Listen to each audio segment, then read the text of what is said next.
பிஸ்மில்லாஹிர் ரஹ்மானிர் ரஹீம். யா அய்யுஹல்லதீன ஆமனு இதா ததாயன்தும் பிதைனின் இலா அஜலின் முஸம்மன் ஃபக்துபூஹ் வல்யக்துப் பைனக்கும் காத்திபும் பில் அதல் வலா யாப காத்திபுன் அன் யக்துப கமா அல்லமஹுல்லாஹு ஃபல்யக்துப் இலா ஆஹிரில் ஆயா. இந்த ஆயத்தை பற்றி தர்ஜுமா, ஒரு சின்ன விளக்கம், அது உங்களுக்கு வியாழக்கிழமை கடைசியாக சொல்லப்பட்டது. இன்னைக்கு ஒரு சில விளக்கங்கள் இந்த ஆயத்தை பற்றி. ஏற்கனவே உங்களிடத்திலே சொல்லப்பட்டதை போல அல்லாஹ் ரபுல் ஆலமீன் இந்த வசனத்திலே அல்லாஹ் முஆமலாத்துடைய விஷயங்களை அல்லாஹ் பேசியிருக்கிறான். முஆமலாத்துடைய விஷயத்திலே அல்லாஹ் தஆலா முக்கியமாக கடன் கொடுக்கல் வாங்கல், கடன் கொடுக்கல் வாங்கல் செய்தால், ஒரு வியாபாரம் பண்ணுறோம், கடன் கொடுக்குறோம் அப்படின்னு சொன்னால், கடன் கொடுக்கும்போது கடனை அல்லாஹ் ரபுல் ஆலமீன் ஃபக்துபூ எழுத சொல்கிறான். அல்லாஹ் தஆலா கடன் கொடுத்தா எழுதுங்க, எவ்வளோ கடன் கொடுத்துருக்குறோம், எப்போ அவர் திருப்பி கொடுப்பாரு, இதை எழுதுங்க அப்படின்னு சொல்லி அல்லாஹ் தஆலா சொல்லியிருக்கிறான். ஃபக்துபூ அப்படிங்கிறது கட்டளை, அம்ரு ஃபேல் அப்படின்னு சொல்லி அரபியில் சொல்லுவாங்க. உக்துபு உக்துபு அப்படின்னு சொன்னால் எழுதுங்கள் அப்படின்னு அர்த்தம். அப்போ அல்லாஹ் ரபுல் ஆலமீன் கட்டளை அல்லாஹ் தஆலா பிறப்பிக்கின்றான். எழுதுங்க, கடன் கொடுக்கல் வாங்கல் செய்தால் எழுதுங்கள் அப்படின்னு சொல்லி அல்லாஹ் ரபுல் ஆலமீன் சொல்லியிருக்கிறான். இப்போ இதில் பார்த்தீங்கன்னா, கடன் கொடுக்கல் வாங்கல் செய்தால் எழுதிதான் ஆகணுமா, எழுதாமல் கூட கடன் கொடுக்கல் வாங்கல் வியாபாரம் செய்யலாமா? இதில் சில உலமாக்கள் பார்த்தீங்க அப்படின்னு சொன்னால், கடன் கொடுக்கல் வாங்கல் செஞ்சால் கண்டிப்பாக எழுதியே ஆகணும், அது வாஜிபு அப்படின்னு சொல்லி இப்படி உலமாக்கள் கூறுகிறார்கள். மாமலாத்துடைய விஷயத்திலேயும் எல்லாமே இருக்குது, இந்த வாஜிபு இதெல்லாம் இருக்குது. ஸோ அதனால் அந்த உலமாக்கள் அவங்க கண்டிப்பாக எழுதுங்க அப்படின்னு சொல்கிறாங்க. பெருமானார் ஸல்லல்லாஹு அலைஹி வஸல்லம் அவர்கள் மதீனா முனவ்வராவுக்கு போனப்போ, மதீனா முனவ்வரா வாசிகள் இருக்கிறாங்களே, அவங்க கடன் கொடுக்கல் வாங்கல் செய்து கொண்டு இருந்தார்கள். அதில் கடனுடைய தொகையை எழுதுவாங்க, அதே மாதிரி எப்போ திருப்பி கொடுப்பாங்க அதையும் எழுதுவாங்க. 6 மாதத்தில் கொடுப்பாங்க, 1 வருஷத்தில் கொடுப்பாங்க, அதையும் எழுதிக்கிட்டு இருந்தாங்க. இப்போ பெருமானார் ஸல்லல்லாஹு அலைஹி வஸல்லம் அவங்க அந்த சஹாபாக்களுக்கு, மதீனாவால் சஹாபாக்கள் அன்சாரிகளுக்கு நபி பெருமானார் ஸல்லல்லாஹு அலைஹி வஸல்லம் அவங்க சொன்னாங்க, எவ்வளோ எடை வாங்குனீங்க அதையும் எழுதுங்க, எடையையும் எழுதுங்கள் அப்படி சொல்லி இப்படி நாயகம் ஸல்லல்லாஹு அலைஹி வஸல்லம் சொல்லி கொடுத்தாங்க. எடையும் குறிக்கப்பட வேண்டும், தொகையும் குறிக்கப்பட வேண்டும், எவ்வளோ காலத்தில் திருப்பி கொடுப்பாங்க அதையும் குறிக்கப்பட வேண்டும் அப்படின்னு சொல்லி பெருமானார் ஸல்லல்லாஹு அலைஹி வஸல்லம் சொன்னாங்க. ஸோ அதனால் சில உலமாக்கள் சொல்கிறாங்க, வாஜிபாக கண்டிப்பாக கடன் கொடுக்கல் வாங்கல் எழுதிட்டோம்னா பிரச்சனை இல்லை. அப்படி இல்லை அப்படின்னு சொன்னால், கடன் வாங்கினவன் நான் வாங்கலைன்னு சொல்கிறதுக்கும் வாய்ப்பு இருக்குது. கடன் கொடுத்தவன் கடனை கொடுத்துட்டு மறந்துட்டாலும் போச்சு, அது மாதிரி பிரச்சனைகள் எல்லாம் இருக்குது. ஸோ அதனால் எழுதிக்கிறது அது வாஜிபு அப்படி சொல்லி இப்படி உலமாக்கள் சொல்கிறாங்க. சில உலமாக்களிலே ஒரு தரப்பு உலமாக்கள் இந்த அல்லாஹ்வுடைய கட்டளையை வாஜிபான கட்டளை அப்படின்னு சொல்லி இப்படி அவங்க எடுத்துக்கிட்டாங்க. அபு சுலைமான் மராசி ரஹ்மத்துல்லா அலைஹி ஒரு மகான் இருந்தாங்க. அவங்க ஒரு வாட்டி சொன்னாங்க தன்னுடைய சீடர்களுக்கு, தன்னுடைய தோழர்கள், தன்னுடைய மாணவ கண்மணிகளுக்கு அவங்க சொன்னாங்க, ஒருத்தர் அல்லாஹ் தாலா இடத்துல துஆ செய்கிறார், ஆனால் அல்லாஹ் தாலா இருக்கிறானே, அவருடைய துஆவை அல்லாஹ் கபூல் செய்வதில்லை. அல்லாஹ் ஏன் துஆவை கபூல் செய்வது இல்லைன்னு தெரியுமா அப்படி சொல்லி கேட்டாங்க. தன்னுடைய மாணவர்களிடத்துல கேட்டாங்க. அப்போ அவங்க தெரியலங்க அப்படி சொல்லி சொன்னாங்க. அப்போ அபு சுலைமான் மராசி ரஹ்மத்துல்லா அலைஹி அவங்க சொன்னாங்க, அவர் கொடுக்கல் வாங்கல் பண்ணுறாரு, ஆனால் கொடுக்கல் வாங்கல், கடன் கொடுக்கல் வாங்கல் பண்ணும்போது அந்த கடன் கொடுக்கல் வாங்கலை அவர் எழுதுவது இல்லை அப்படின்னு சொன்னால், அவர் அல்லாஹ்வுடைய கட்டளையை அவர் மறுத்து விட்டார். அல்லாஹ்வுடைய கட்டளை தான் இது. இந்த எழுது அப்படிங்கிறது அல்லாஹ் சொல்றானே, இது அல்லாஹ்வுடைய கட்டளை. அல்லாஹ்வுடைய கட்டளைய அவர் மறுத்துட்டார். ஒருவேளை கடன் கொடுத்த வாங்கினவர் அவர் கடனை இப்போ திருப்பி கொடுக்குறப்ப அவர் கொடுக்கல அப்படின்னா அல்லாஹ் கிட்ட மன்றாடுறாரு அப்படின்னா அல்லாஹ் அவர் துவாவை கபூல் செய்ய மாட்டான்.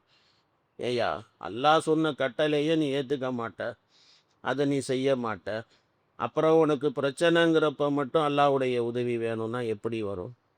அப்படி சொல்லி அபு சுலைமான் மராசி ரஹ்மத்துல்லாஹி அலைஹி இப்படி சொன்னதாக இப்படி இருக்குது ஒரு செய்தி. இதையும் உலமா பெருமக்கள் தஃசீருடைய கிதாபுகளிலே எழுதியிருக்கிறார்கள். அப்போ வாஜிபு எழுதுறது அப்படின்னு சொல்லி இப்படி சொல்றாங்க. ஆனா இன்னும் வேற சில உலமா பெருமக்கள் இது முஸ்தஹப்பு தாங்க, ஒன்றும் வாஜிபெல்லாம் கிடையாது அப்படி சொல்றாங்க. முஸ்தஹப்புன்னு சொல்லக்கூடிய உலமா பெருமக்கள் அவங்க என்ன சொல்றாங்க, ஒரு சில பேர் மேல நம்பிக்கை இருக்கும். இவர் வாங்கிட்டு போனாருன்னா கொடுத்துருவாரு, கொடுக்காமலாம் இருக்க மாட்டாரு அப்படின்னு சொல்லி நம்பிக்கை இருக்கும். அந்த மாதிரி நம்பிக்கை யார் பேரிலே இருக்கிறதோ அவங்கள்ட்ட வந்து எழுதணும் அப்படிங்கிறது அவசியம் கிடையாது. இப்படி அந்த உலமா பெருமக்கள் சொல்றாங்க. இதுல வந்து முஃப்தாபிஹி கவுல் என்ன அப்படிங்கிறது அதையும் நான் உங்களுக்கு சொல்லிடுறேன். அதாவது கடன் கொடுக்கல் வாங்கல்ல வந்து பார்த்தீங்க அப்படின்னு சொன்னா 2 விதமுமே கூடும். நீங்க வந்து எழுதிக்கிட்டாலும் கூடும், எழுதாம வியாபாரம் பண்ணாலும் கூடும். ஆனா எங்க எழுதணும், எங்க எழுதக்கூடாது அப்படின்னு சொன்னா, ஆள் மேல டவுட் இருக்குது, நாளைக்கு எதனாச்சும் பிரச்சனை வரும் அப்படின்னு தெரிஞ்சிச்சு அப்படின்னா, அந்த இடத்துல எழுதிடுறது ரொம்ப ரொம்ப நல்லது. ரொம்ப ரொம்ப நல்லது. நாளைக்கு திரும்ப குடுக்க போற நேரத்துல ஏன்னா பொதுவா இந்த கடனுடைய விஷயம், துனியாடைய விஷயம், வாங்கும்போது இனிக்க இனிக்க வாங்குவாங்க. திருப்பி குடுக்கும்போது கசக்கும்.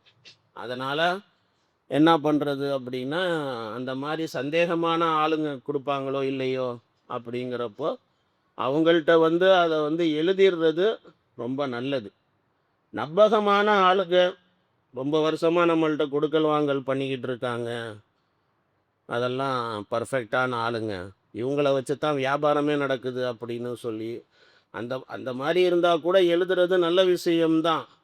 இருந்தாலும் நம்பிக்கையின் பேர்ல குடுக்குறாங்க எழுதாமலேயே அப்படின்னா, கூடுமானா கூடும். அதுவும் கூடும். இப்படியும் உலமா பெருமக்கள் சொல்றாங்க. எங்க எழுதணும், எங்க எழுதக்கூடாது. அத நான் உங்களுக்கு சொல்லிட்டேன். எக்ஸ்பிளைன் பண்ணிட்டேன். இப்போ எழுத வேணாம் முஸ்தஹப்பு தான் அப்படிங்கிறத சொல்லக்கூடிய உலமாக்கள். அவங்க தஃசீருடைய கிதாபுகள்ல அவங்க ஒரு சரித்திரத்தை அவங்க எழுதுறாங்க. நம்பகமான ஆளுங்க அவங்க குடுப்பாங்க தான். அத நம்ம எழுதணும்னு அவசியம் இல்லன்னு சொல்லி, அவங்க ஒரு சரித்திரத்தை எழுதுகிறார்கள். முஸ்னதுல அந்த ரிவாயத் இருக்குது, இடம்பெற்று இருக்குது. முஸ்னதுல அந்த ரிவாயத் என்ன அப்படின்னா, பனி இஸ்ராயீல்ல ஒரு மனிதர் இருந்தார். அந்த மனிதர் ஒருத்தர்ட்ட போய் கடன் கேட்டார். 1000 தீனார் கடன் கேட்டார். தீனாருங்கிறது தங்க காசு. இப்போ குவைத்து கரன்சிக்கு தீனார் தான் சொல்லுவான். துபாயில தான் திராம்ஸ். அங்க குவைத்துல வந்து குவைத்து கரன்சி விலை கூட. அதுதான் தீனார். தங்க காசு. அந்த காலத்துல நாணயங்கள், தங்க நாணயங்கள், பொற்காசுகள். அந்த தங்க பொற்காசுகள் 1000 பொற்காசுகள் எனக்கு வேணும் அப்படின்னு சொல்லி அவர் கடன் கேட்குறார் ஒருத்தர்ட்ட. அவர் என்ன சொல்றாரு, 1000 பொற்காசு கொடுக்குறேன்ப்பா, சாட்சியா யாரையாவது போடுங்க, போட்டு நீங்க கொண்டு வாங்க, நான் கடன் கொடுக்குறேன் அப்படி சொல்லி அவர் சொல்றார். அவர் உடனே சாட்சி அல்லாஹ் தான் சாட்சி, பொறுப்பு அல்லாஹ் தான் பொறுப்பு அப்படி பேசுறார் அவர். எல்லாத்துக்கும் அல்லாஹ் அல்லாங்கிறார் அவர். அவர் எல்லாத்துக்கும் அல்லாஹ் அல்லான்னு சொன்ன உடனே இவருக்கு அவர் மேல நம்பிக்கை வந்துருச்சு. சரி, ரொம்ப அல்லாஹ்வை பயப்படுற மனிதர் இவர் வந்து எல்லா விஷயங்களுக்கும் அல்லாஹ் அல்லாங்கிறார், அல்லாஹ் தான் பொறுப்பு. இந்த மாதிரி சொல்றவங்களையும் கொஞ்சம் பார்க்கணும். அல்லாஹ் அல்லான்னு சொல்ற ஆளுங்க இருக்காங்க பாருங்க. இப்படி சொல்லிட்டு ஏமாத்திட்டு போற ஆளுங்களும் இருக்காங்க. அல்லாஹ் அல்லான்னுவானுங்க, எது கேட்டாலும் அல்லாஹ் அல்லாஹ், அல்லாஹ் பார்த்துப்பான் அல்லாஹ், அப்புறம் அல்லாஹ் பார்த்துப்பான்ட்டு போயிடுவாங்க. அந்த மாதிரி இல்லை. அவரை பார்க்கும்போது ஒரு நம்பிக்கை அவருக்கு வந்துச்சு. அல்லாஹ் அல்லாஹ் சாட்சி, அல்லாஹ் பொறுப்பு அந்த காசுக்கு அப்படி சொல்லி இப்படி அவர் சொல்றார். சரிங்க அப்படின்னு சொல்லி அவர் என்ன பண்ணாரு, 1000 பொற்காசு அவர் எடுத்து கடனை கொடுத்துட்டார். எழுதலை, சாட்சிகள் இல்லை, அவங்க கொடுத்தாங்க இவங்க வாங்கினாங்க அப்படிங்கிறதுக்கு எந்த எவிடன்ஸும் கிடையாது. கொடுத்தாச்சு, அவரும் வாங்கியாச்சு. வாங்கிக்கிட்டு அவர் வியாபாரம் பண்ணுறதுக்கு கடல் தாண்டி போயிட்டார். வியாபாரம் பண்ணுவதற்கு கடனை வாங்கிட்டு கடல் தாண்டி போய் வியாபாரம் பார்க்குறார். கடல் தாண்டி போய் வியாபாரம் பார்த்துட்டு கொடுக்க வேண்டிய தவணை முடிகிற அந்த நேரத்தில் அவருக்கு போய் அந்த பணத்தை கொடுக்கணுமே அப்படின்னு சொல்லிட்டு அவர் பயணத்துக்காக வேண்டி வரும் பொழுது அவருக்கு பயணத்துக்கு வரதுக்கு கப்பல் கிடைக்கல. அந்த காலத்தில் கப்பல் மார்க்கமாக தான், கடல் மார்க்கமாக கப்பலில் பயணம் பண்ணுவாங்க. ஸோ கப்பல் அவருக்கு கிடைக்கல. கப்பல் கிடைக்கல அப்படின்ன உடனே எப்படி போகிறது? கடல் தாண்டி போய் வியாபாரம் பார்த்தாரு, அந்த தவணையில் கொண்டு வந்து கொடுக்கணும், நம்ம போனால் தான் கொடுக்க முடியும். இந்த காலங்கள் மாதிரியெல்லாம் வசதிகள்லாம் இல்லைல்ல அப்போது. இப்போ நவீன வசதிகள் நிறையா இருக்குது. எங்கே இருந்தாலும் சரி, இருந்த இடத்துல இருந்தே பணத்தை அனுப்ப முடியும். எவ்வளோ தொகை வேணுமானாலும் அனுப்பலாம், எப்படி வேணாலும் டிரான்சாக்ஷன் பண்ணிக்கலாம். அந்த வசதிகள்லாம் இன்றைக்கி தான் இருக்குது, அன்னைக்கு அதெல்லாம் கிடையாது. ஒன்று இவர் கொண்டு வந்து கொடுக்கணும், இல்லை யார்கிட்டையாவது கொடுத்து விடணும். ஒன்று இது செய்யணும் அல்லது அது செய்யணும், அதான் பண்ண முடியும். அவர் கப்பல் பார்த்தாரு, கப்பல் கிடைக்கல. கப்பல்லாம் நினச்சப்பெல்லாம் கப்பல் கிடைக்காது, அது எப்போ கிடைக்குதோ அப்போ தான் வர முடியும். இப்போ அதனால் அவர் என்ன பண்ணிட்டாரு, தவணைக்குள்ளார கொடுக்கணும், அல்லாவை நம்ம பொறுப்பாக்கிட்டு வந்திருக்கிறோம் அப்படின்னு சொல்லிட்டு அவர் என்னடா பண்ணுறது அப்படின்னு சொல்லி அப்போ ஒரு மூங்கில் எடுத்தார்.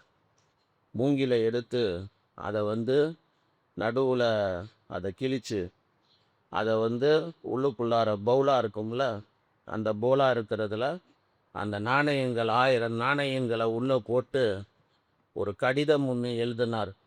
அல்லாவை சாட்சியாக ஆக்கி 1000 ரூபாய் நான் கடனாக வாங்கியிருந்தேன். அல்லாவே, இந்த கடனை உன்னைய பொறுப்பாக்கி நான் வாங்கினேன், என்னால் போக முடியாத சூழ்நிலை, இது உரிய ஒரு இடத்துல போய் சேர்த்துரு அப்படின்னு சொல்லிட்டு அவர் அந்த லெட்டரையும் எழுதி அதுக்குள்ளார போட்டு அதை பேக் பண்ணி அந்த மூங்கில கடலில் தூக்கி எரிஞ்சிட்டார். இது போய் அவருக்கு சேர்ந்துடும் அப்படி. இது மாதிரி செய்கிறது கூடுமா?